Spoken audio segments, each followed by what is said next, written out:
कुछ सेइंग होती है ना, 100 दिन सास के और 1 दिन बहू के। Well let me tell you, ऐसा कुछ नहीं है। कम से कम अनुपमा के केस में तो बिल्कुल ऐसा नहीं है, क्योंकि इनको तो 1 दिन भी नहीं मिलता। इनकी सासू माँ इन पर तानों की बरसात जो है करती रहती है। जी हाँ, ये वाली बरसात हो तो इंसान माइंड नहीं करता, बट तानों की बरसात no thank you, nobody wants it. बहरहाल सासू माँ को अब डर लगने लगा है कि बहू रानी अगर चली जाएगी काम पर तो घर के काम कौन करेगा। मन्नू के ना मायके वाले आए और ढोकला पे ढोकला ठूस रहे। सोच जरा, वो नौकरी करेगी तो तेरी बेटी मीनू का क्या होगा?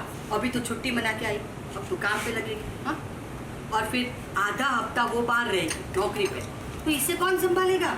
कहने वाले कहते हैं कि 100 दिन सासू माँ के होते हैं और 1 दिन बहू के, लेकिन अनुपमा बहू रानी की बात करें तो इस बहू रानी के लिए 1 दिन भी नहीं छोड़ती है इसकी सासू माँ। जितने थेपले बन गए उतने बन गए, तो नौकरी करेगी।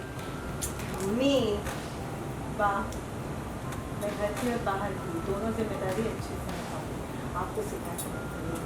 जब से सासू माँ के कानों में ये बात पड़ी है कि अनुपमा नौकरी करेगी, उस दिन से सासू माँ का हाल बेहाल है। वो चिंता में डूबी है कि हाय मेरी बहू अगर नौकरी करेगी तो घर का काम काज कौन करेगा।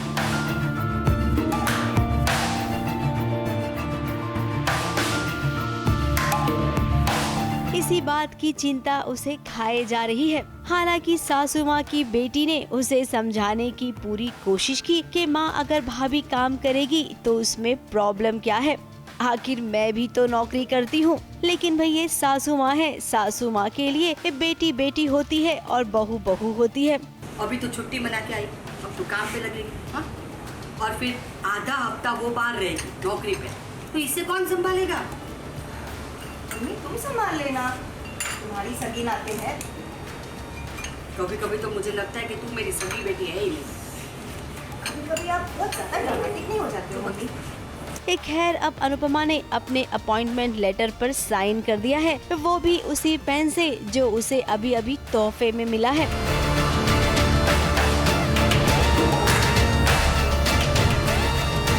अनुपमा अब खुद के लिए थोड़ी सी जिंदगी जिएगी, लेकिन अनुपमा का नौकरी करने वाला फैसला कितने दिनों तक उसके साथ रहेगा ये कह पाना थोड़ा सा मुश्किल है, क्योंकि आगे अनुपमा की राह में कांटे बहुत सारे हैं। ABP news report.